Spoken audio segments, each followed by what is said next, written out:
There you go.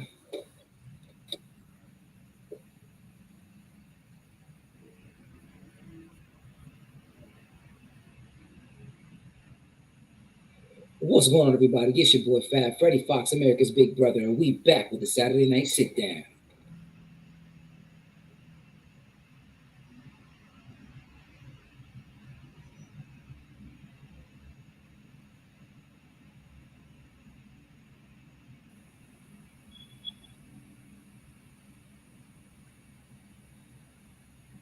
What's going on, everybody? It's your boy Fab Freddie Fox, America's Big Brother, and we back with the Saturday Night Sit Down. And tonight, I got the pleasure of sitting down with the one and only Neal Phalora. What's going on, man? How you doing, man? Brother, I'm alive. I'm awake. I'm here with you, bro. Awesome, awesome, man. So, I mean, I really appreciate it. I had an impromptu trip down there, man. So, taking the time to sit down and speak with me, I really appreciate your time, and thank you so much, man. Appreciate it, man. I'm grateful to have this time. I'm excited about what's going to evolve in the next 60 minutes or less, man. Let's do it. Let's do it, man. So, listen, I talked to you a little bit before. We had a little bit of time to chat, but before this, but the whole purpose of the show is to really focus on fathers, right, and just positive male role models in our kids' lives because I've seen a lot of my friends grow up without their dads, and I've seen how that impacted them and growing up and that whole process, right. So, I wanted to sit down and create something like for my son, right, to have like a library of different men and people that he can look to, right, and see what it takes to be a good person or a good man. So with that being said, like I always ask everybody here for you, Neil, man. Very first for you, if you had to think about it, right, what are some of the main characteristics or qualities you think it takes to be a good person or a good man? Yeah, wow, what a great question. One of the things that I think that maybe in the modern version of the man that really is a good man or good father is understanding the balance between our male and female energy. We all have it, right? And just to be completely male dominant in all ways sometimes isn't always the best way. Men have, I think, definitely a different vibe than their female counterparts. Understanding that balance and being able to be in touch with other parts of you that aren't traditionally male, like your emotions, like empathy, like understanding a sense of fairness. Those things are really, really key because they demonstrate to your kids how to be male and be a father, but also how to embrace those other parts of you that make you more human. Yeah, most definitely. I like that. I think it is true. It has to take a balance, right? And it's wild that you say that because I was watching like this clip on Instagram, right? There's always these things, and this guy he asked, I guess it was a feminist, they asked this woman, right? They said, when a dad isn't present, right, the woman has to take on the masculine role, right? But when the woman isn't present, the man doesn't necessarily have to take on the masculine role, right? And I think it comes because like a lot of us they say, me, I'll say it proud. I'm a mama's boy. I love my mother dearly, right? She's taught me so much, and I have so much respect for her, right? And I think because of those things and having that love and admiration for my mom, you kind of learn to have those loving tendencies, kind of like those feminine traits, if you want to say, right? Getting in touch with your emotions and caring, and a little bit of that sensitive side. We learn that from our moms, regardless, right? And then we're able to translate that to the kids, but I think it's true, right? There is a balance when it comes to that, right? It's always yin and yang when everything you come with something, right?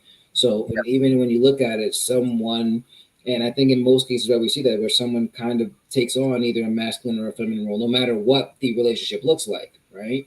And it's good. I think it goes back to the yin and yang process, that. Yeah, 100%, 100%, and just being comfortable with assuming those roles while anchoring yourself into a sort of authoritatively who you are, right? So I think in our modern society, sometimes that some of that gets lost a little bit. It's okay to be rooted in your core behaviors. I just think that it's good to have a balance of those fundamental things. As you say, the female and the male, the yin and the yang, the dark and the light, if you will. Yeah. Yeah, most definitely, right. And I think as we come with those, right, those characteristic traits, we a lot of us have been guided by morals, right? Our parents instill these key morals and things like that that we live for on a day-to-day basis. So for you, what are some of your daily morals, some of your things you hold true, no matter what? Yes. So for me, I ground myself in values. I really believe as a neurospiritual coach that we the human game is a value based game, and when you know your value, you can weather any season, but you can also be insanely valuable to other people. So some of my top values is one is fluidity. I think that That's a value that's really undersold. It's like being able to be fluid and move into whatever's next, but also being able to get through tough times as well takes fluidity, because a lot of people get shut down. I would say my other value is integrity. And I say this a lot to my kids because I don't really emphasize excellence. I'm sorry, I don't really emphasize perfection and all of those sort of traditional kind of qualities. And even I go above what I would say is honesty. I tell them it's about integrity. Your word is integrity. Your actions are integrity. And the thing that I say about that is like, don't make it integrity for your dad. I said, make it integrity for you. Because my goal for them is to raise them in a way that they no longer need me. And while that's sometimes painful as a parent to Mhm. think about, that's my ultimate goal, is that they have a self-guidance, their own GPS system with these values, so that they show up as themselves in integrity. And I said, you in your alone moments will know if you are a person of your word, you're a good person. And I said, that will start to train you to do either more of those actions or lead you away. Right. No, and I was talking, with my wife the other day, and then we were kind of on the topic of just like how we, sometimes it pains us, that we know a little bit more than our parents and stuff, that we wish that we kind of they knew better. And I was looking at perspective, and I said, I'm thinking that our goal as parents too, that we want our kids to be better than us, right? Like that's the whole expectation, right? So I think when and of course we're gonna feel that way too, right? Because we love our parents, and then we always, hindsight is 20/20, right? What I mean, everybody can look back at something that happened and paint out a perfect scenario, right? But like I said, it is their job, right? So to train us, to develop us, to be able to be free thinkers. My dad gave me some of the most sound advice. Like when he was, like I say this whole story all the time. He was a mechanic and he never wanted me to learn. But he told me that I was going to make money with my brain and not my hands. And that helped propel me into entrepreneurship, right? I'm learning how to set my own things, and I know how to get a dollar, make money wherever. You know what I mean? And it's part of being able, like you said, fluidity, right? Being able to adapt, being able to learn, being able to flow in and out of situations, like Bruce Lee said, right? You got to be water, my friend. So I think that's the best way to look at it too. Being able to navigate those things, and I guess I think that's a better way of putting it, right? I used to always say that it's a good job of being a chameleon and kind of adapting those things, but it is going to be extremely fluid, right? Being able to change and adapt and be and flourish in whatever environment you're put in, right? Hmm.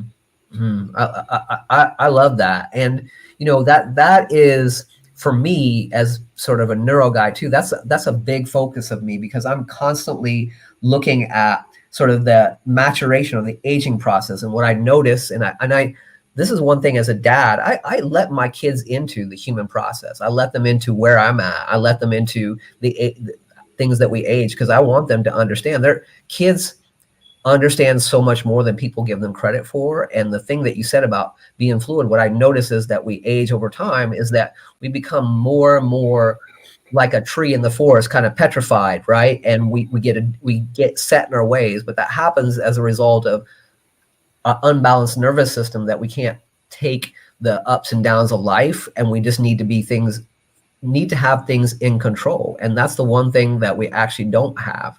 And in my family, what dad's saying is flow with the go. People say go with the flow. I say flow with the go, right? Because we want to be moving forward, and sometimes we just got to flow with it.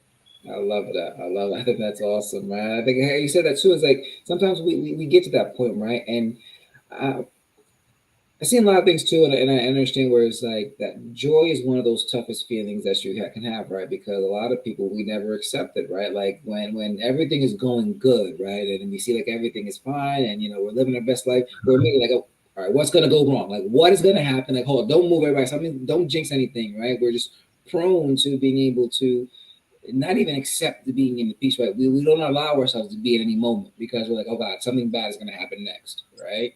Yes. And I love like what was it the Last Dance, right? The Michael Jordan documentary, right? And in there, what they said was that Michael Jordan and Kobe Bryant's superpower was they knew and understood how to be in the moment, right? It wasn't what's going Mm, to happen next, what happened before, the 50 shots that I missed before this one, or the next 100 shots if I make them or not, right? I'm worried about this shot right now, you know what I mean? And that's it, nothing else. And that you can see that, right? Because there was a game where Kobe was going and he was shooting no matter what. Like he was missing a bunch of shots, but he just kept going up and like because if he wasn't thinking about those misses, right? Like this is the next, this one's gonna go in, this one could go in, right? And we never allow ourselves, or at some point we stopped allowing to be in the moment. We just got so used to anxiety and paranoia and all that stuff, and we don't know how to relax. Like we're so, how many people now are on all sorts of medications, right, because of anxiety and depression, stuff like that after the pandemic. You know what I mean? Oh my God, that's a whole separate podcast, brother. Just for that, I've been down those roads myself. I've helped other people with it, but I love what you're saying about sort of the idea that I'm hearing you say is kind of the impermanence. And sort of one of my other core beliefs is having a temperament for the temporary, right? People don't have the temperament for the temporary, understanding that both your success and your failures are going to be a temporary thing, right? This shot that you Mhm. miss is a temporary thing. I tell my kids all the time, I'm like, I want you to be the student of success so that you can be the master. I want you to be the student of failure so you can be the master of success. I mean, that's the Mhm. only way to sort of progress through those is being able to let go. And when you talk about the present moment, it's like for us, the brain always wants to find safety in either looking at the past or trying to predict the future. But all you Mhm. have is this now. All the power is here, all the creativity here, all the divinity is in this moment. And people, great people, like whether it was Kobe Bryant or Beyonce or Kobe, they just knew that if they started going into their ego-based consciousness of past or future, they weren't going to be able to source all their talent, right? And it's in the now. Yeah, most definitely. You have to be in the now and stay in the moment because you just never know, right? And you just can't take that joy away from you, right? Another thing I think that Will Smith said it too that I love was that the best things in life are located on the other side of fear, right? You got to Mm, get there, right? You know what I mean? And that happens to all of us, you know, even recently too. I'm a big UFC fan too. You know, Easier Adesanya, he went against this guy that beat him multiple times already, but we went in there and he beat him. You know, and he said, "I wish that I could feel at least this one happiness, this happy at least this one time." But you're never gonna feel this happy if you never go after what you want. Right? If you never go after something and give it everything you have, win, lose, or draw, you can never achieve that, right? And we have to let go of that fear of failure, and that sense of regret, right? A lot of people are so quick to, oh, I regret this and I regret that and I wish I could have done this. We need to stop doing that, right? Because everything that we went through happened for us, not to us, right? Yeah, it mhm. may have been something traumatic or whatever, but it happened to us so that we have to learn from it, right? It's our job to see what we were meant to learn from that situation, not to wallow in self pity or say that the world's against me or that there's not this or whatever, like everything is so negative. No, okay, this happened, what can I do to avoid this? How can I learn? How can I grow? How can I develop? And if we take that approach, then I think people would enjoy failing a little bit more. You know what I mean? And they would want to make more mistakes, right? Because that's how you're going to learn. Okay, what do I need to do better to become a better person, right? How do I better myself? And you don't do that without making mistakes. Wow. So that's so well put, my friend. I love that. I love what you said. I hope everybody that's listening to that just let that marinate for a second, let that soak into you. Because this idea of fear, I think one of the things, Freddie, that people don't think when they think about fear is they always think about fighting it. But what about befriending it? I have a good friend and mentor who talks about the subject as well. Is like inviting it into the table and basically saying, Mm, thank you for protecting me. I see what you're trying to do here. I get it, and I'm going to take you with me because we're not going to stay here in spite of you throwing a tantrum, whatever else. I'm going to go and we're going to do this thing together, right? Because speaking about the dad paradigm, one of the things that I really believe is that good dads do and good parents do is they prepare the child in a way that they can ultimately be the parent that they always needed, right? Because our parents are never going to fill our holes, right? They're imperfect. They're not going to do a perfect job, but as children of God or source or universe, whatever your belief system is, I really do believe that inner child is there for a reason. We vilify it by calling it childish, but it's actually an important part of us. But if we can learn to be the parent in places that we always needed, man, that is a secret sauce, which I believe that parents should lead us through. you know, I, everything everything's connected, right? How you bring these things up. A couple weeks ago, right? I was talking with a cousin of mine, and we were just talking about things. And he's like, asked me for some advice, right? And he asked like, "Well, what's some advice that you would give like as a new parent?"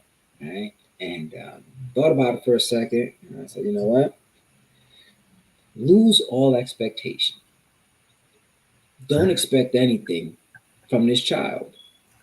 Don't, right? Don't expect for a boy. He's gonna do this. Don't expect absolutely anything, because you're gonna miss out on who that person is going to be." And I had to sit back, like, as you know, with the situation with my son, and looking at what was going on and everything, and I felt so lost because I was like, oh man, like I want to be able to play catch with him, and I want to be able to do this, and I want to be able to do that, and all Mhm. that. And then when I started sitting back and thinking about it, I'm like, what I'm really trying to do is heal my inner child through my son, right? Because Mhm. my dad wasn't there to play catch with me, so I think that's what's necessary to be done. But maybe he don't want to play catch. Maybe he wants to tinker and wrestle and run around and roll in because that's his thing. But if I focus so much on doing something else, then again, I'm not going to let him grow up to be who he's meant to be, and I'm going to miss out on like all these wonderful things that I would have never known because I'm forcing my childhood or my inner child, trying to heal my inner child's trauma through my son and expecting something different. And when the moment I started thinking about that, I was like, once I let go of all those expectations, and I sat there in the moment, like Kobe and Jordy said, and I was in there with him, just me and him, just vibing, forget about everything else. It's like, wow, man, my boy is amazing. Like this dude is so smart. He's so like, and it was like a whole different being, right? Because now I'm like, I'm letting Mm. go of everything else, and I'm learning and I'm accepting him for who he is.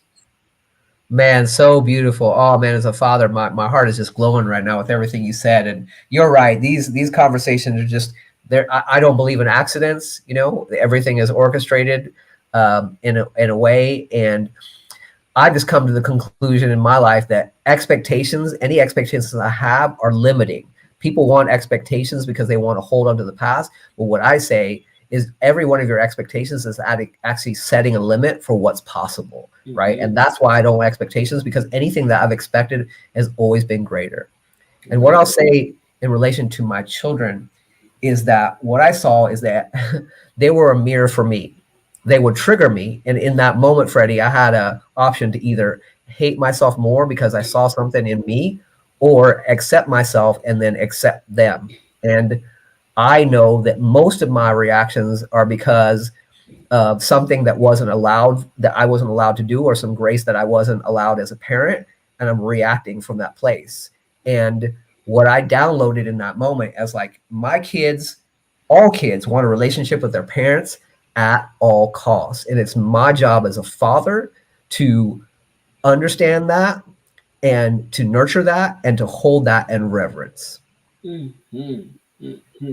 I was I love Ted Lasso, that show, man. I mean, it's absolutely amazing. And there was that episode, right, where Rebecca is back now with her goddaughter, and they're going through. She's trying to figure out all these things to like keep her entertained, and she's like kind of messing it up because she's thinking about like the past and trying to re-heal and fix her younger child, right? And then when Roy tells her, it's like when you were a child, if you think about it, when you were a child, did you need to be entertained 24/7? No, No, you don't, no. right? Like kids, they just want to feel like they're part of your lives. They just want to feel involved. You know what I mean? Like take them somewhere, have them do certain things, like, and they just want to be like they're helping, right? And they learn. And that's how they learn. You give them involved, right? You let them do and see.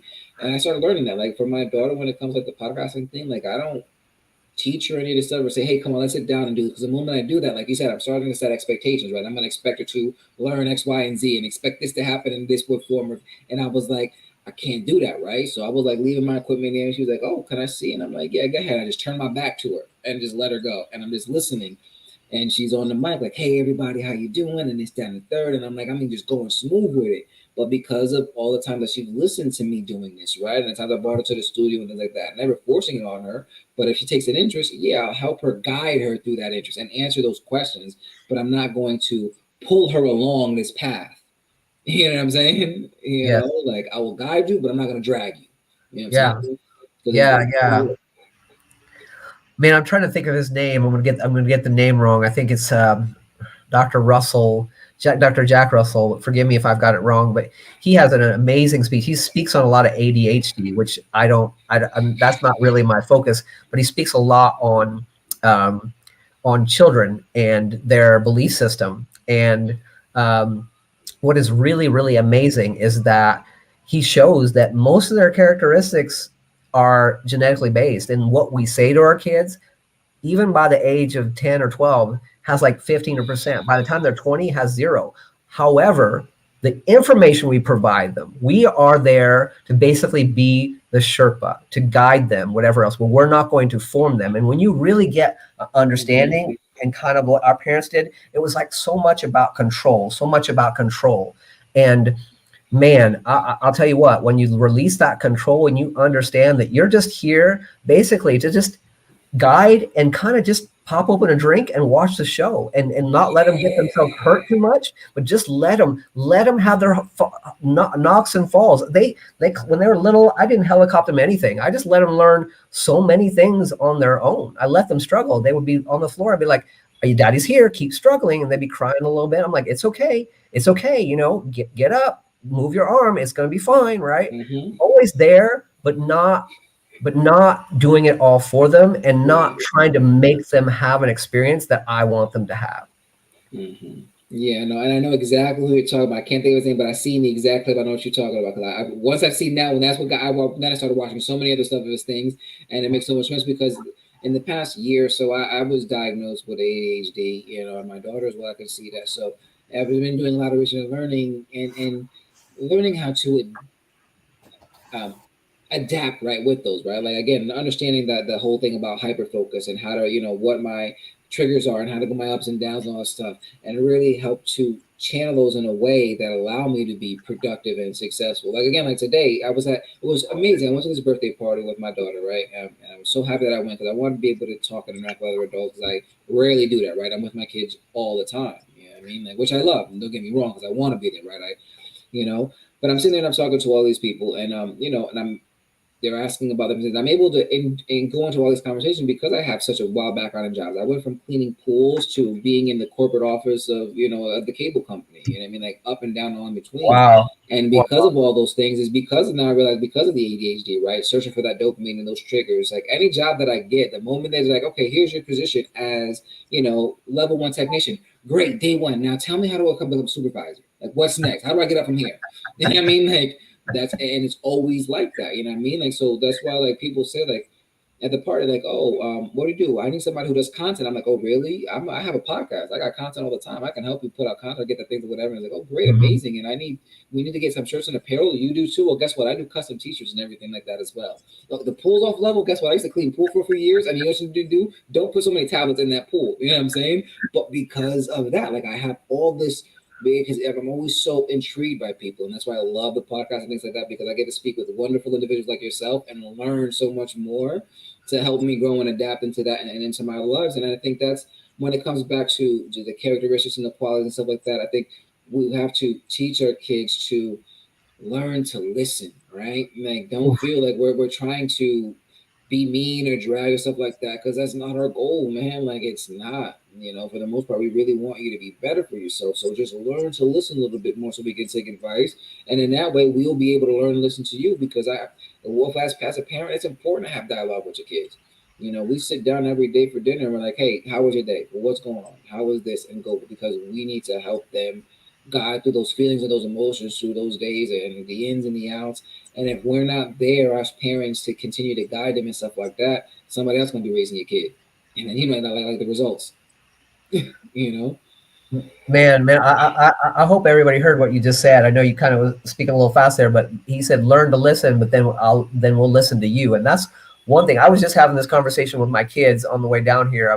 As I was telling you, I take a little trip to Alabama, and I said to them, I was like, you guys, I said, daddy's a different kind of daddy, not better or worse. I'm just like, I'm different. And I was like, my goal, my real goal, like honest goal is to develop you mentally, emotionally, and spiritually to a place. I said, because I can see my dad and I could clearly see where even at a younger age in my teens where he was fighting some demons and he was repeating behaviors, right? And I was like, why does dad act this way? I was like, I'm talking to you guys and we're having a dialogue because Mm. I ask my kids more questions than I give them information, right? I'm like, they'll ask me a question like, why do you think that? And I said, I'm Hmm. developing you in a way that when I was like, this is my dream. I visualize this. About the age about 14 or 15, I want you guys to be saying, look, Dad, be the student of Dad, but I want you to come at some point, start thinking better than me and go, Dad, why are you doing it this way? Dad, I see you struggling with this. You can just release this. I was like, I want that kind of quality of life. I'm striving to open myself up. And why I love talking to people like you too is like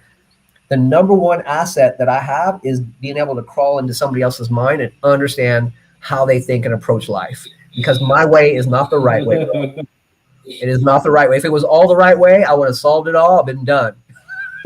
And I think that's what I like. I pride myself in that too. Like being able to. DMX said this, right? He says you need to trust people to be themselves, right? Trust a thief to steal from you. Trust a liar to lie. You know what I mean? Because then you eliminate, like we said, go back, eliminate any expectation, right? You know what I mean? Like, oh yeah, I expect them to do good, and they're like, oh, when they do you wrong, it's like, well, dude, I'm a liar, I'm a cheater. Like I've been telling you this the whole time. Like, why would you expect anything different? But when you know that, right, then you know how to approach a person and navigate that situation. Because like you said that, right? I think me growing up differently from my and the different time that I did it and stuff, I got to come back home late at night and I saw my dad, fighting demons. I remember I was sometimes coming home and my dad just sat at the table listening to his sad music and drinking and, halfway drunk, and we sat there and had some real deep conversations that I don't think he had with anybody else. Right. And because you know what? I took the time to listen. Right. I sat down and I said, okay, talk to me, Pops. Like, what do you got to say? What's on your mind? And I'm just here. You know what I mean? And just let him go. And because of that, I've learned a lot of. I picked up a lot of gems from my dad that I don't think people could pick up because they don't take the time to sit and listen and understand what it is. But like he's wiser than people could ever imagine, right? Mm. And it's it's that, right? Like the biggest thing for my with my kids and right now with my daughter that I changed from my parents is that I apologize Oh, all the time. I don't care, you know what I mean? How do people feel about like, oh, but they're your kids and you got to hear the parents? No, I'm not perfect because you know what? Then that way they can see that daddy's human. He makes mistakes, you know what? And then that way when they make mistakes, then they know I'm not going to hold it. Like they don't have to feel like they have to be perfect, right? And live up to this yes. expectation. And my dad doesn't do anything wrong and he's always right and this, that, or what, and I need to do that. No, daddy's not perfect, right? I make mistakes. I'm gonna apologize. You know what? I was trying something and it didn't work out. X, Y, and Z. I'm really sorry. I'm gonna try to do better and learn because then they can see, hey, you know what? He makes mistakes, he learns, and he's trying to be better constantly, right? Because that's what I want for them. Like, don't be ashamed of your mistakes. Don't like that because that's how you learn, right? It's only a mistake if you don't learn from it. That's the only way it's gonna be a mistake. Oh, man, the two words I just recently had I think I told you that I just recently had a big conversation with my father about some childhood things and some traumas and that sort of thing, and we'll get into all of it. But he said the two words that I never thought I would ever hear him say because he never said it. I'm sorry.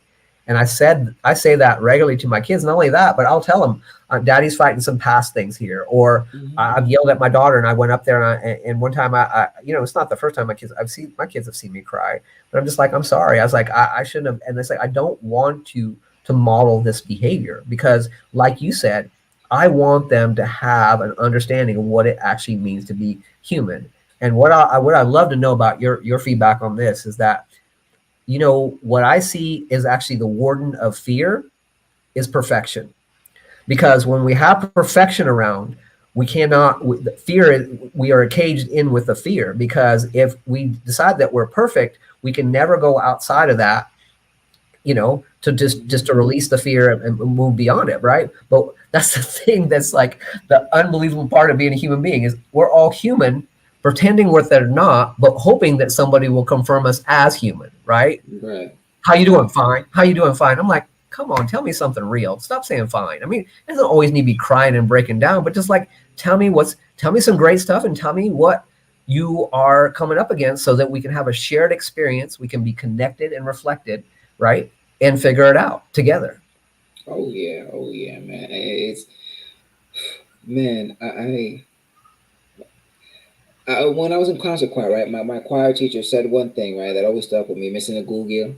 Shout out to you, right? And she said, hey, everybody, practice makes what? Everybody's like, perfect. Wrong. I'm like, what?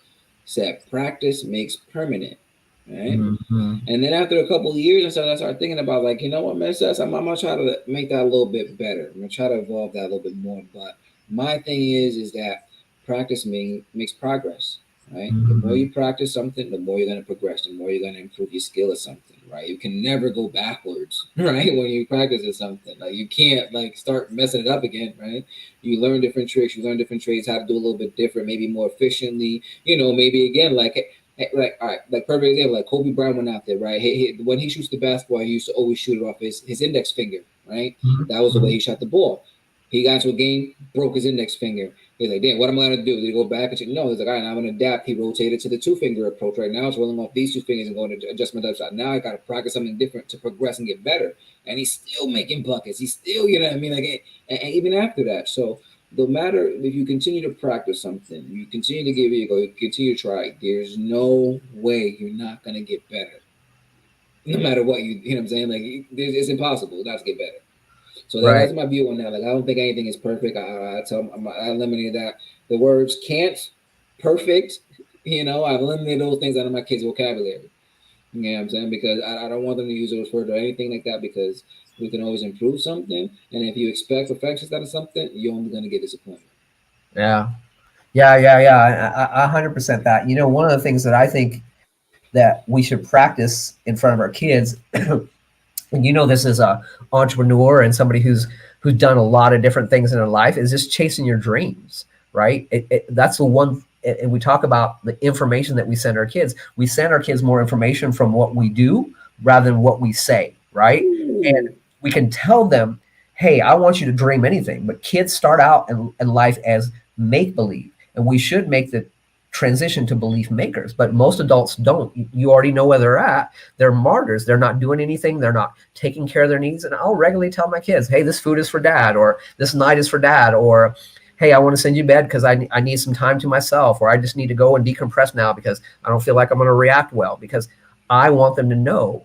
And I told them, I was like, I asked them regularly, what are we doing? And they're like, building the dream. And I'm like, yes. And that's why I'm working right now. That's why I left, because I want them to know that dreams are not just for children. Because you ask the average adult, average father, what their dream is, bro, they don't have an answer. And that hurts my heart. I'm just like, damn, you have no dreams, really? So I'm like, you have kids? Yeah. It's like, do you tell them to dream? Yeah. I'm like, well, then. Hmm.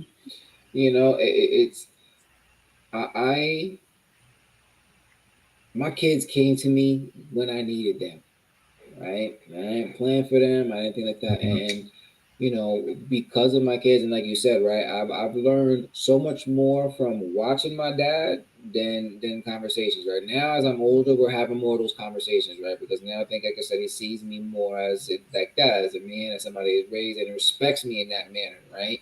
So that we can have those type of conversations. But growing up, like I watched his behavior, and that's what I learned from, right? You know what I mean? Seeing Mhm. one of my favorite stories with my dad, like I say this and I do this to this day, is that when it snows around here, I go around and I shovel everybody's driveway. Like in my neighbors and stuff like that. But back in the day, why? And people ask me like, why? Isn't that your job? I'm like, nah. When I was young, like where I lived in the cul-de-sac, right? I remember one time we had a busy snowstorm and stuff, and I called my dad outside shoveling the neighbor's, pathway all the way up to the front. And he comes back inside, and I'm like, Dad, like, why did you do all that for? Like, and he says, you know how many times the ambulance come for her? I was like, yeah, that's true. They come all the time. He said, so imagine with a snowstorm like this and something happens, they come. How they gonna get to her with the snow? The very next snowstorm, me and my boys, I said, yo, let's go. We gotta shovel everybody's car away. We gotta clean all these cars because if something happens, people need to get out. So we out. And I've been doing that since I don't even remember how I don't remember how long now. But again, like from what their actions, right? You know, being what they're doing. I was at Wendy's with my daughter, right? And I'm sitting there. She's decided to watch sit there and eat. I'm like, cool. So we're sitting there eating, and I see this elderly couple, and they're approaching, right? I get up and I walk over, and there's double doors to get in, right? So I go up and I open up the door, and I'm like, yeah, I got it for you. And they're coming in. He's with his, a walker and stuff like that. And I turn around to get the other door, and guess what I see there? My daughter holding the door open for them, Oh, right? yeah. And she looked and she's like, that's your daughter's like, your daddy's doing a great job. Right. But that's how you do. Like we have to lead by example. Yeah. So me doing this podcast and like when I do this stuff, like I take my daughter to shows or I let her see this stuff. Like cause like you said, I want her to see like this is not like She asked me all the time, she's like, Daddy, like, you always the last one to go to sleep. I'm like, yeah, I'm the last one to go to sleep because while you guys are sleeping, I'm doing editing, I'm doing shows, I'm doing recording, I got t-shirt orders to do, stuff like that. I'm going to sleep because I'm working while y'all sleeping. You know what I mean? That's my time. So she sees that, so she knows like, hey, daddy's always working, and I'm not because of that. What do they want, right? Like, you want things, well, daddy has to go X, Y, and Z to get this to happen, right? So my daughter, when she asked her something now, she was like, "Oh, like Daddy, can I get this?" And she sees the price. Oh, you know what? That's too. You're gonna have to work too hard to get at it. You know what I mean? Let's budget ourselves, pops. Let's, because I don't want you to be going. You know what I mean? Like, and has that realization. You know what I mean? Because I always tell her too, people are more important than anything. I don't Yes. care what other that. Listen, people are more important than anything, right? So that's where we need to have those priorities. So we could rather you could yeah, I can give you that expensive thing right there that you wanted, but guess what? That means your dad's gonna have to be out of the house working XYZ hours to make that money so you can have that thing. So do you want that thing or do you want your dad to be around? I mean, how are we Mm. gonna figure this out? You know what I mean? So Yeah. she grows with that appreciation and stuff because like we said, like money comes and goes. There's money's printable. They print it every single day. It's out there. There's more than enough for every single person on this planet. If you're smart enough and driven enough to go out there and make it happen. And the only way we're going to teach and break those generational curses and stuff like that is when we start teaching our kids from right now into that, because I didn't learn this until I was, 25, 20 something years old. You know what I'm saying? Way too late. My daughter's got this advantage now since she was born. Mm. Imagine what she's going to be at that point. She's going to be way better at me than this, and than I could ever imagine. Have all these other skills, and I can sit back like a proud pop. Hey, you know what? I did my job. You know? Nice. Nice. I love it. I love it. What I heard in your messaging too is something that really resonates with me as well. It's like we always struggle with this balance as dads too, because as men, we tend to be kind of really goal oriented and motivated, Mm-hmm. right? And I was like, I want to be a dad, but I also want it helps with my dreams. But how do I balance it?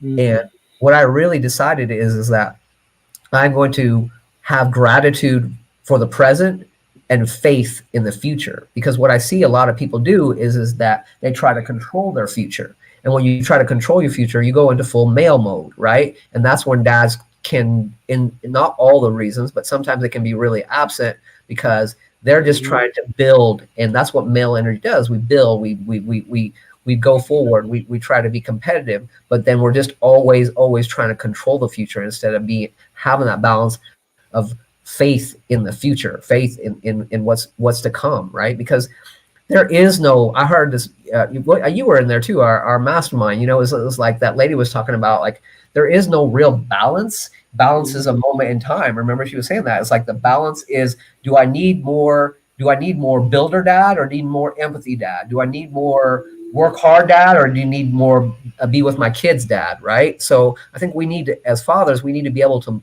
model, don't be just one kind of dad, the dad that always works or the dad that always is. Learn what kind of dad is needed in moments, and that's your balance, because there truly is no freaking balance in life. Man, and like I said, I'm with you on that, man. I went through a very very tough year, like with this last job, because it caused me to pull away more from my family because it was very demanding. Then on top of that, I had to travel and I was out of the house for like a month, and trying to do all those things and then seeing the kids through video chat and all that stuff. It was just, the money was great, absolutely it was, but like the mental, it took me away from my podcast because now I'm focusing so much on the job because it's very demanding. I gotta meet these, I gotta do X, Y, and Z, so I got less time for myself and less time for this. And it turned me into somebody that I wasn't. I was being more agitated and short tempered and just irritated all the time and just can't sleep because your mind is running, you gotta do all this, and I'm just chasing a dollar, chasing a dollar, chasing a dollar, and I'm literally watching my family just kind of like drift up like farther away because it's like, but I'm doing this for you. You know what I'm saying? So I'm chasing them with this money bag, and they running in the other direction. Like, how do you find that? You know what I'm saying? And you have to. It's tough and find that balance because as men, like you said, we're programmed to do that. We're programmed to be providers. Like if I'm not providing, then I'm not a man. I'm not doing what I'm intended to do. But then that goes back to, again, like you were saying before, the expectation of what society thinks, right? Because for me, I wanted to be a stay-at-home dad, and my wife knew that, and because I wanted that, I felt the need, like the importance of the father being there for the kids' lives because that's what I needed, right? So I was the one with both my kids when they're sitting there, taking them to the park or to the playground and the play dates and this and the that and whatever. And then I was self conscious of myself because most of the time it's majority women, right? So then Yes. I'm thinking like, oh, they're probably looking at me like, oh, why ain't he at work and bringing it bed, and why is he over here and this that? He's got his wife out in the work field and he's over here just taking it easy, this and all this stuff. Which being a parent, period, is not easy. It is hard work 24/7, right? So to decide to be a stay-at-home parent is not like something to be taken lightly. You know what I mean? Like, and then on top of that, to have the vision like I do, to be an entrepreneur, to have a podcast. So now I'm balancing. Okay, I'm with the kids from this time to this time, right? They're gonna go to nap from here to here. I got a few hours where I can plug in some pot, and then maybe an hour or two where I can squeeze in a few video games and something like that for me time to kind of decompress and stuff like that. But it's just go go go. And when you said that, it brought me back a long time ago because those two assists. Because this with this job now, I lost into that. I was so focused on the dollar that I saw tunnel vision, right?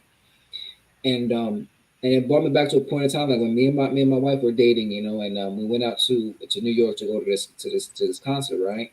And at the time, I was doing like Amway and stuff like that, and I'm trying to sell stuff, and I'm on this salesman 24/7 mode, right? So we're at this event, and people look over there, and I'm sitting focused, and like my wife's like, "Oh, come on, let's gotta do something." And I kind of snapped, and I'm like, "I'm just trying to make $1. Like, I'm just trying to figure out how to sell this lip gloss here, whatever." And then like she turned around and walked away, and then I thought about like, "Yo, what did I just do?" Like, hold up, like I got, you know what I mean? Like, and again, my intentions were in the right place. Yeah, I want to provide for them, but like, I'm not in the moment now. This is not the time for that. Like, you can't be like you said, salesman, dad, or person provider 24/7 because then the other part of the time you're gonna miss out on what really matters you know.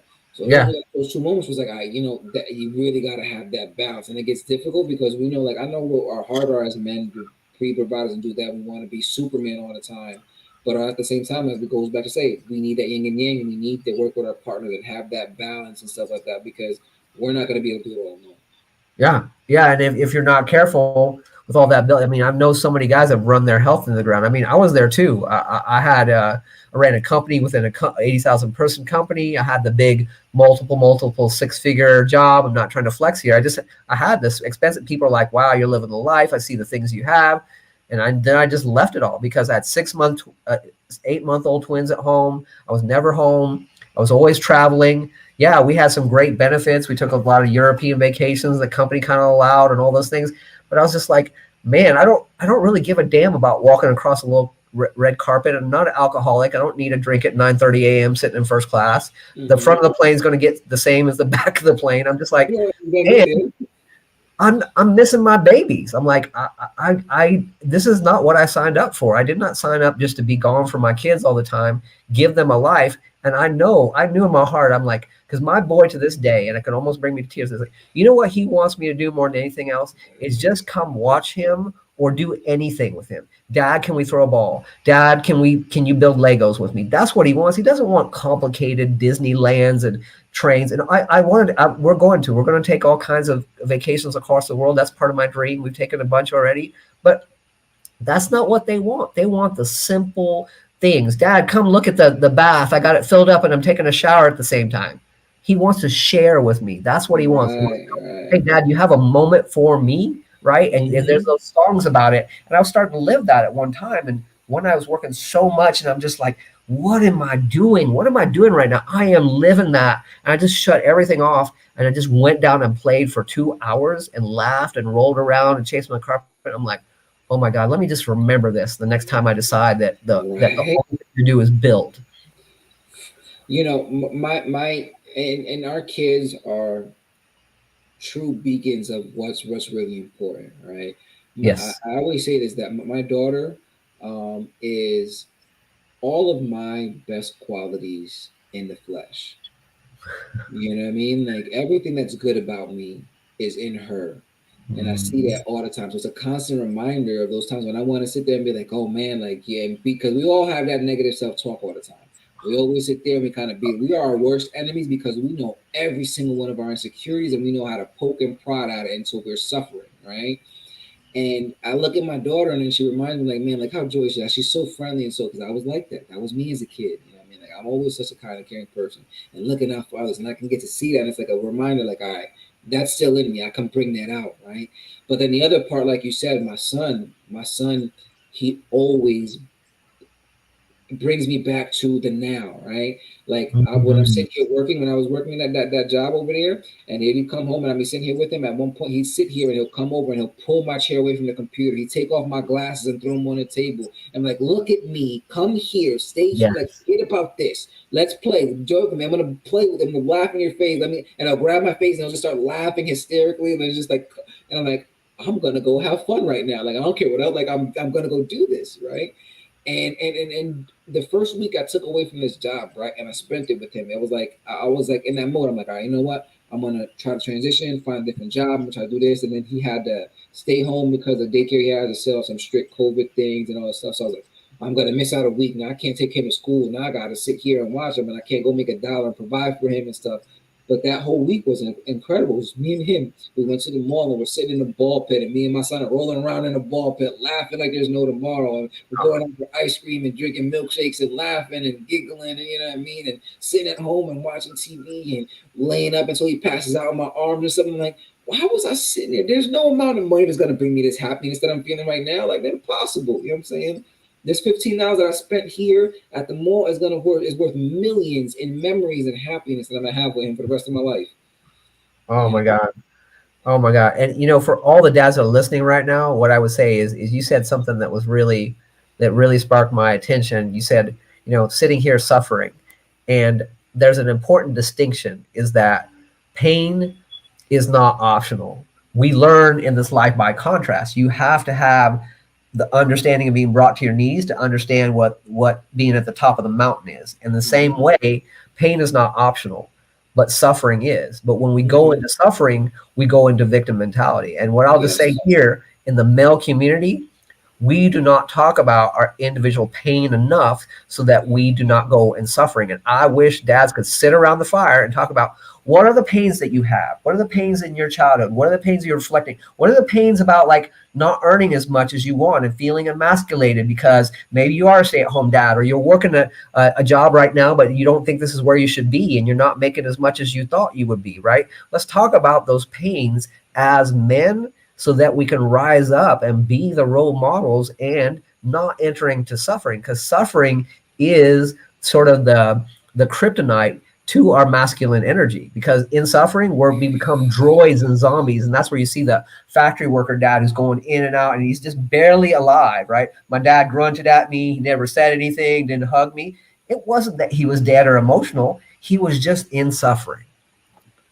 You know, like I said, everything happens for a reason, right? And that is one of my biggest things too. And I've been trying to develop a separate show, like a separate stage or separate platform, right? For exactly that. For guys really just to come together and just say, hey man, what stuff are you going through? Right?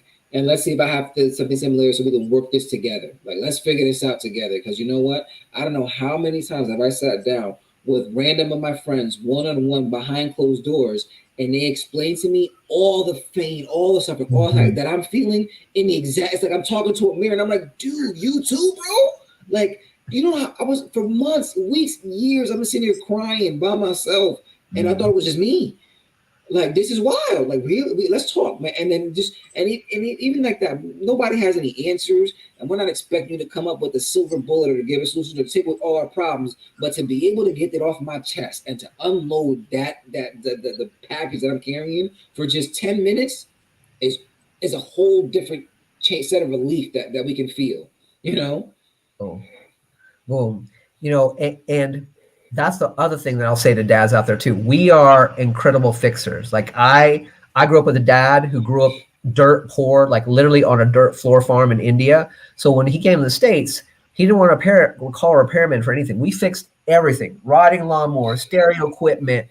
Radio Shack, back in the day when there was Radio Shack, we didn't have a part for a washing machine. We went to the damn Radio Shack and built the part. I mean, I did so many things, and now, but the thing about fixing, though, even when you're talking to your fellow male, don't fix them. Just see them. Just because fixing is actually an empathy blocker. Let me just tell you, when Yeah. you relay a problem to somebody and they say, "I'll give you a book," or "You know what you could do," you're not hearing them. Most people, it's the same way in customer service. They don't want something for free. They just want to know that they've been heard. And the same operates when you're relating to somebody else and their problems. It's just like you said beautifully, just being able to express it is the catch and release program that we need. I caught something and now I just need to release it. It's like fishing. I tell my kids this all the time. I'm like, it's just awareness. I'm like, I don't want you to do any fancy, like we do a little bit of meditations. I do a consult, but I just want you to throw the line in the water and feel the tug. And that's like, oh, I'm triggered. Oh, I got a problem. Oh, there's pain, right? Just feel that tug. And it's amazing when you can share that tug with other men, like what comes up, bro. It is like volcanic. I have a men's group that I'm part of in a rewiring group, and it's only like 8 to 12 dudes.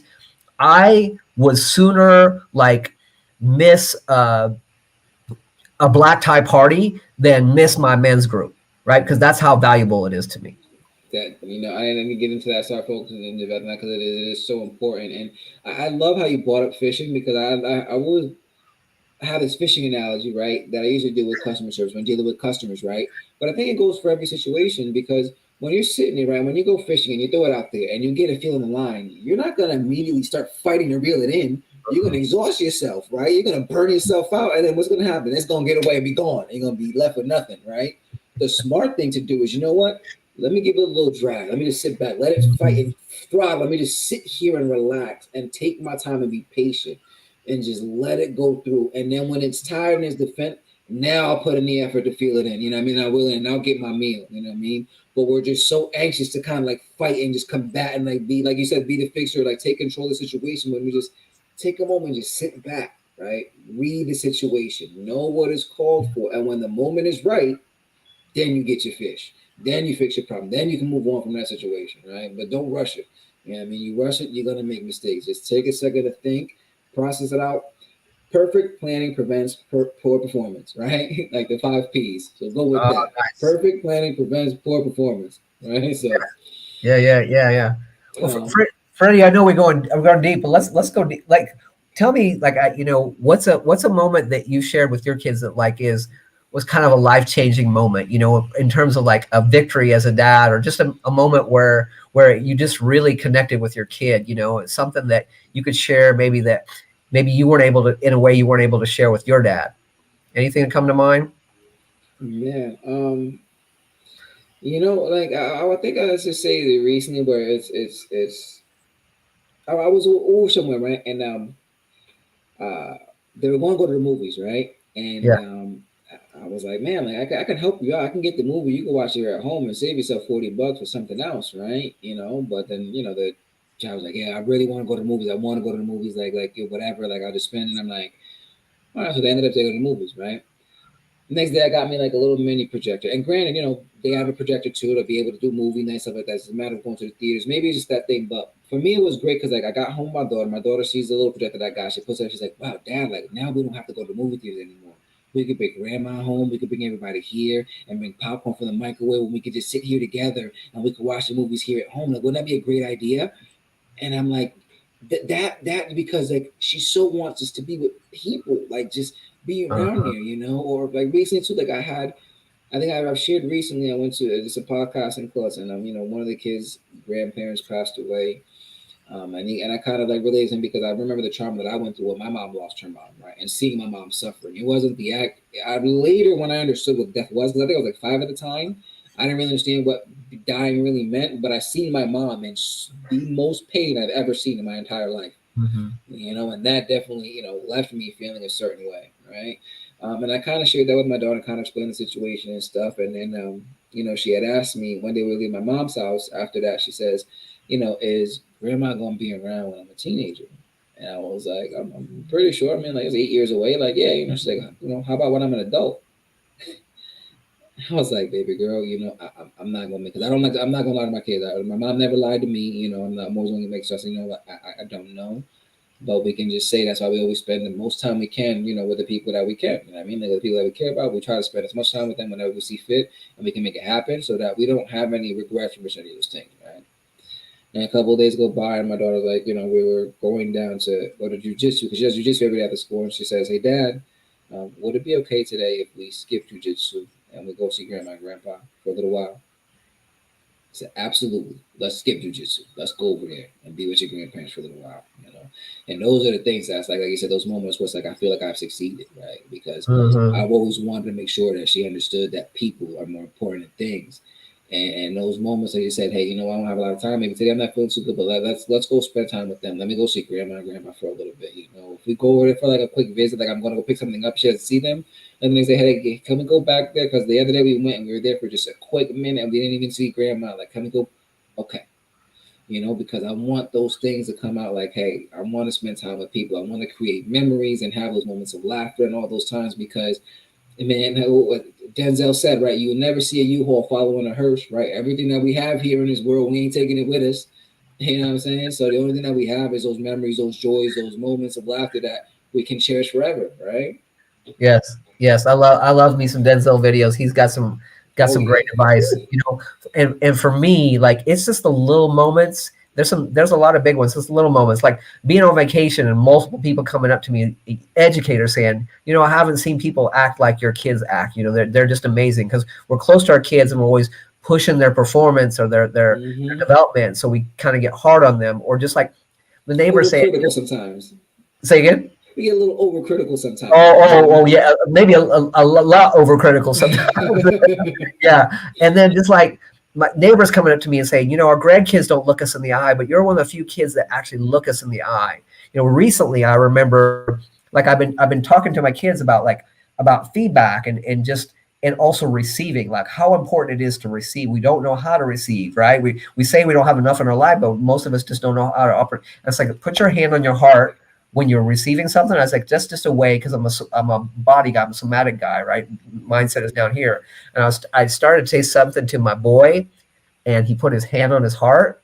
And I mean, I tell you, I just fought back the tears as I talked to him. I'm just like, and I could just see the surrender in him, like energetically. Like I could see that he just relaxed his face, relaxed his body, and he was just open to whatever I was about to say. And I'm just like, Neal, you are breaking generational trauma here. You know, you were breaking down walls here, right? And it was just like, oh my, I just like had tears in my eyes when I was talking to him. It's like, whoa.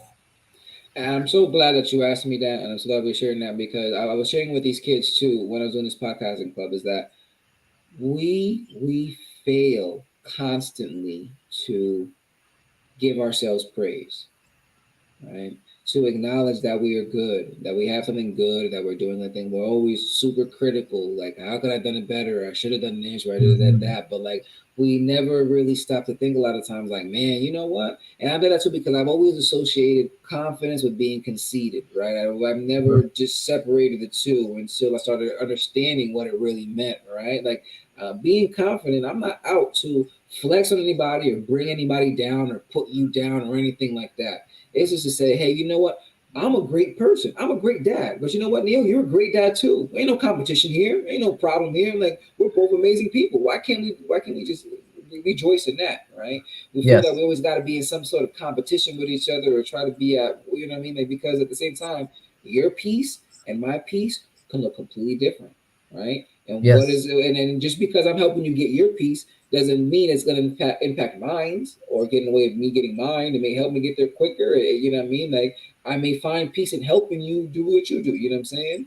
So we shouldn't hold that against each other, right? So I mean, we need to take a moment every day, right? And just even in the morning, like I said, like when it comes to those affirmations and things like that, look at yourself, man. Hey, you know what? I'm proud that I did X, Y, and Z. You know what? I'm proud that I ran. Like today, I said, you know what? I'm proud. I was able to take my daughter over to this party. My son had a good time. My daughter really enjoyed herself. I helped my neighbor move. I helped my mom get my dad a TV. I got the groceries for the kids, and I made some extra money.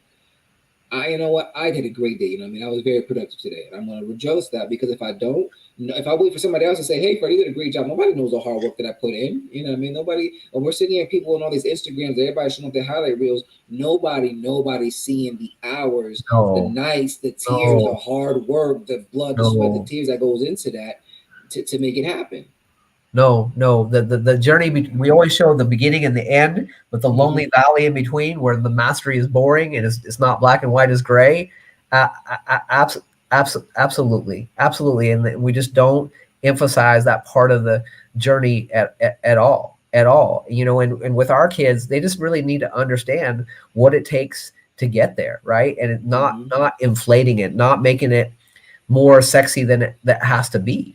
Kids don't get to they get to see that mom and dad are struggling sometimes, that they're pushing, that they're coming up against their own stuff. It's not all glory, it's not all beautiful. And getting kids to preview some of that, you don't need to bring them into every bit of the muck and mire and the deep Hmm. emotions, but just let them know. It's like I tell my kids all the time, I'm like, you got to struggle. I mean, you've heard the analogy of the caterpillar, but most people don't talk about the fact is that to change, the caterpillar doesn't just go into cocoon, it literally turns itself into goo. It has to completely break down. It becomes this gelatinous substance, and that is the actual process of transformation. It's being a neuro guy too. It's analogous to our nervous system, because we have different states of our nervous system, and why a lot of people don't get to the process of change, or is just like, you actually have to feel worse to some degree to feel better. You have to be broken down to be built back up, and there's a lot of truth to that. And when you don't allow kids to get accustomed to feeling that uncomfortable feeling, and saying you got to get comfortable with being highly uncomfortable, because we don't get to our biggest wins through feeling comfortable. We get to our wins when life is most chaotic, and that's where we're in a stretch. Comfortable will never change anything. Uncomfortable, we are pushed to change something. Yeah, my favorite thing when it comes to that, man, is, have you ever heard the lobster analogy? Yes. That's my favorite one, right? Like it comes out that the lobster has to go under extreme pressure with this exoskeleton, right, before it decides to shell and grow and become bigger and better, right? Like we got to go through those tough challenges, and if we want to grow, right? If we don't do that, we're never gonna grow. But like you were saying too, that we gotta show our kids what, not all the nitty gritty sometimes, you know what I'm saying, but there is the hard work, and it just came up with this little quote myself right now just now, but if we don't give our kids a peek behind the curtain, they're never gonna escape Oz. They're gonna be lost, wandering that yellow brick road forever and ever and ever, and never know which way to go. They're never gonna get out to the real world. You know what I'm saying? Yeah. And Yeah. and, and it's dangerous. So Yeah. we do have to manage. How we expose them to the world, and as our parents, that's how we gotta guide them, right? Like it's our job as parents to, number one, understand our kids and know them as well as we can, and then know how to feed them the information in a manner it's not going to be overwhelming, but also educational and helpful for them to be able to make better decisions. Not to scare them, not to run them off, but just to educate them and let them see, like, hey, like the other day, like my mom did to me when I was a kid. Like she didn't say it to that detail, but like, I didn't want to eat when I was a kid. I used to never eat my food. I was always throwing stuff away, right? And to Mhm. the point, my mom was like, "Do you know that there's people literally going through garbage cans trying to find something just to eat?" You know what I mean? Like, do you understand that? Like, we need to be. And it rattled me to the point, literally, dude. Like, she seen like I was making sandwiches all the time. She's like, "Oh man, he's really eating." In my mind, though, what I really was doing when she seen me one day, I was making a sandwich. She was watching me. I put it up in aluminum foil. I wrapped it up in a sandwich bag. I walked over to the garbage can and I threw it in there. And my mom was like, "What are you doing?" I was like, "But mom, when they look in our garbage can, he gonna find a sandwich." Uh-huh.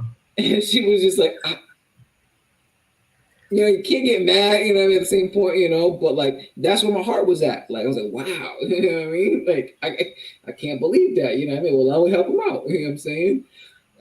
But like getting them, that's why we have to teach them and guide them and slowly help them learn the ins and outs of what's really going out there and the matter that's affected them. And it helped change me and grow into the person that I am. Like I'm a loving, caring person. Like I would love to help everyone and stuff. And that's just because of that, you know what I mean, slowly showing me and helping me understand what the world was like and the matter that I understood and I was able to relate it, that helped me and see the what you really wanted me to understand.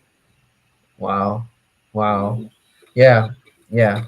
Awesome, brother. Awesome. and I get you, man. Like I know I try to keep it in with. I got an hour and 3 minutes. I know you're with your family, so I really do appreciate. So I want to wrap this up with you now, but definitely want to talk more, man, because I want to talk more about that men's group. Maybe setting up something separate to be able to help guys talk about their feelings. Especially with mental health. Big mental health awareness for men this month. It's just crucial that we create those spaces for us to be able to, again, it's not to sit there and try to battle it, but just really be able to release in a place that is comfortable and knowing that, hey, other people are going through those problems, right? So we Yes. definitely got to talk about that. But how I always end my show is on these last two questions, right? So number one, with everything that you've been through and stuff like that, and maybe the different mentors and people that you had in your life, right? What has been the best advice that someone has given you? Wow. You know, really, one of the things that this stays with me to this day is wherever how you do anything is how you do everything. That has haunted me more than anything else because I think that we look at the fact that, oh, well, I just did this time, or this was the exception, or this is the extenuating circumstance. But it's uh, an unbelievable act in radical responsibility just to know that whatever you did and how you showed up is a reflection of the culmination of who you are. And the more that you own that, the more you can design what comes next. Well, I love that. I absolutely love that. I think Kobe has said it one of the best ways that I think I've ever understood was like, he says, I don't negotiate with myself. Hmm. You know what I mean? Like, that's not an if I say I'm going to wake up tomorrow at 4 o'clock, there's no like, oh, maybe I can get another 15. Like, I don't make any negotiations with myself. You know what I mean? And that's how you create yourself to be able to be that consistent and that committed. And hey, it might have been a rough mentality, but look what that Mamba mentality got him. You know, Yeah. what was Yeah. has happened because of that. You know, and that goes because he had, and I think like your main goal to do with all these people right in the world, and as far as mine is to have a tremendous and incredible, strong mindset to help propel you. Because if you don't start with your mindset and getting your head right and what you want to do and really creating those visions and stuff, you're not going to go anywhere. You know, it's just going to be impossible for you to grow and reach that level of enlightenment or whatever you want to call it if you're just sitting here just waiting. You know. 100%, my friend. Love that. So lastly, then my last question to you is again now with all the knowledge that you have gained over the years and things that you've experienced, if you could kind of sum it up or give one piece of advice to the younger generation, what would that be? What would my advice be? That one piece of advice? Yeah. Oh, wow, that's a good one. Let me just meditate on that for a second. One piece of advice that I would give. Um, what I would say is just love passionately, love freely, love everyone, and love yourself. Right? Love yourself. We talk so much about trying to, especially as dads, we talk about letting helping people understand the real world. Right? Mm-hmm. Oh, what reality is, whatever else. That you know what? People just need love and support. They just need love and support. Adam Sandler said that he accepted the Mark Twain Award, and he just talked about how many people loved him along the way. Life and experience will give you all the reality. Actually, don't even call it reality. It'll give you all the self reflection of how you're misaligned along the way, right? But loving and being able to accept love and receive love and give love is the great equalizer, is the thing that will carry you through. And if you learn that frequency and learn how to feel it frequently, your life will be amazing. You know what? I think that was such beautifully said because that's how I usually end all my shows, right? And how I speak to the crowd, man. So before I let end with my little catchphrase, man, I want to thank you so much, Neal, man. It was an absolutely amazing conversation.